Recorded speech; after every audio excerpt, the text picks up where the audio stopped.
So Europe has taken a massive shift to the far right in the last, day or two. So I'm just gonna read a post from my mate Killian. He's a few years older than me. Awake, cool guy, right? So we got Europe has comprehensively rejected globalism today. Le Pen's party trounced Emmanuel Macron's party in France, winning 34% of the vote, with Macron calling a snap election. Belgium's Prime Minister Alexander De Croo resigned after the right wing in Belgium made gains. Giorgia Meloni's right wing party is set to win the most seats in Italy. Germany's ruling coalition was defeated by Conservatives, with the AfD, the Nationalist Party, finishing second. Numerous anti-immigration candidates were elected in Ireland, and I remember one of them was saying the revolution has begun.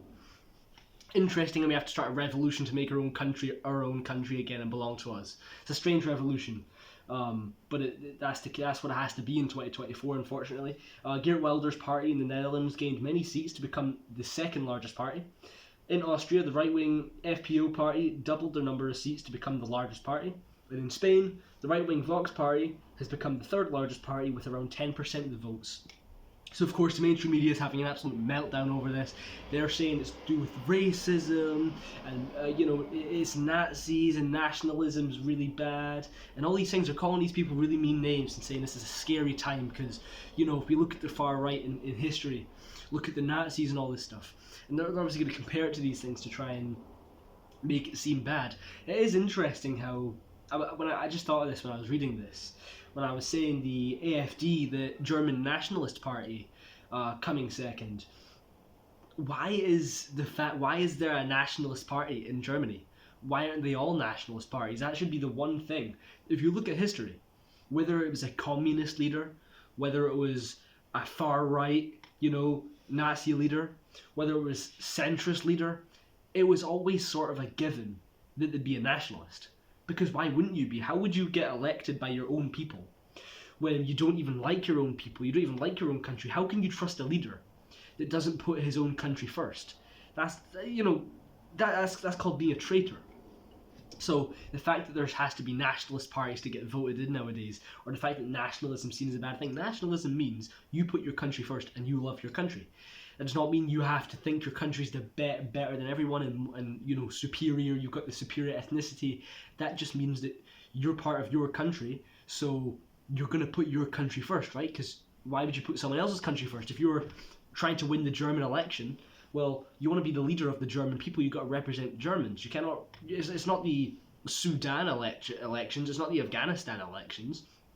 It's the German elections, so they should be trying to represent the German people. So that this whole, the Nationalist Party one. What do you mean the Nationalist Party one? Every single party, left or right, is supposed to be a nationalist party. But yeah, they'll throw around these terms like far right and evil, and it's like I could understand that. Let's say, there's been no immigration for a long time, hypothetically, right? No immigration for a long time. A party comes in, says we want to have 20,000 a year immigrants coming into the country. Let's say people immediately started having a meltdown over it. You could maybe call them racist. But what we're seeing here is not racism. Because 10 years ago, before all this immigration started, people had no problem with all this stuff. It was only after, if, for example, in Sweden, rape went up 10 times, wherever. There's now a bombing every single day. Terrorism sky high, went from one of the, safest countries to one of the most dangerous. That's what's happening. It's not the fact that people are just, brown people, and having an absolute meltdown because they're racist.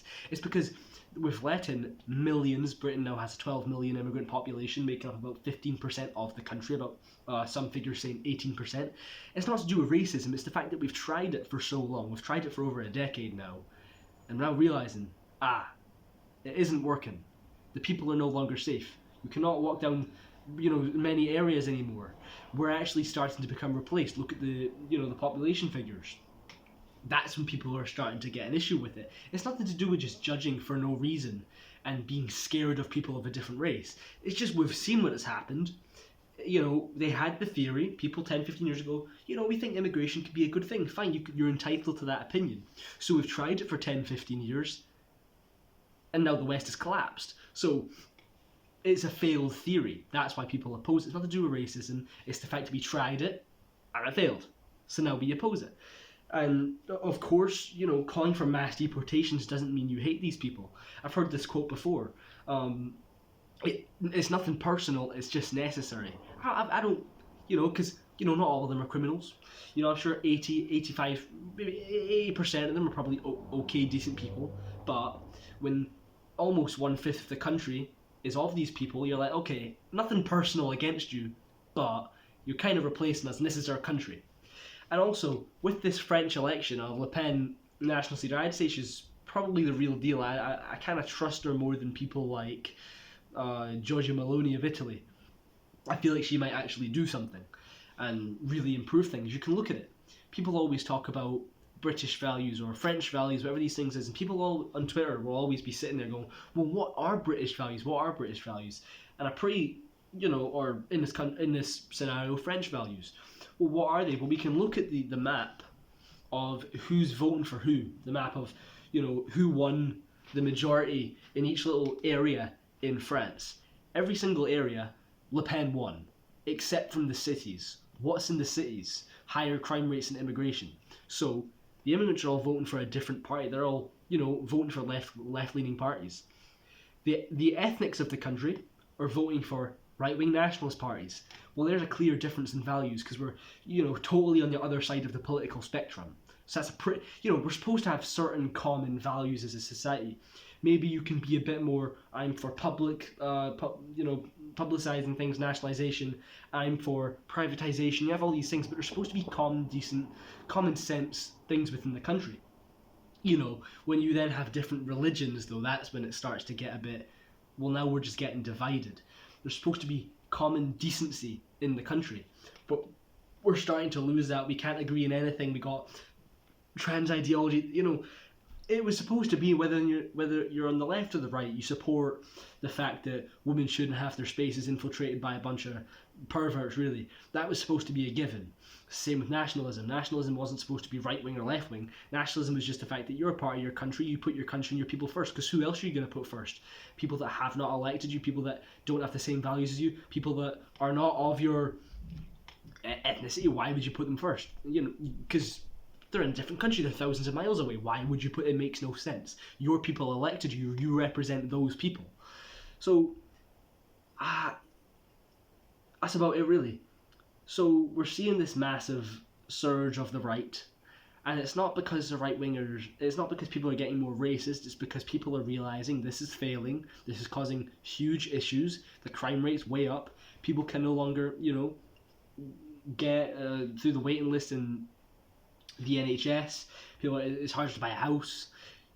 Rape is up. There's more terrorism. People are more scared. There's more division. There's more all of this nonsense, really. So now people are starting to turn. It's taken a turn.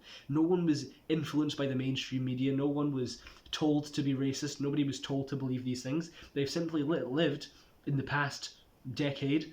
They've simply lived through it and went, this isn't working. We need to sort this out. So that's why there is a right-wing surge. Because, quite frankly, we've had the left wing in power for 10, 15 years. And it's, the West is truly failing.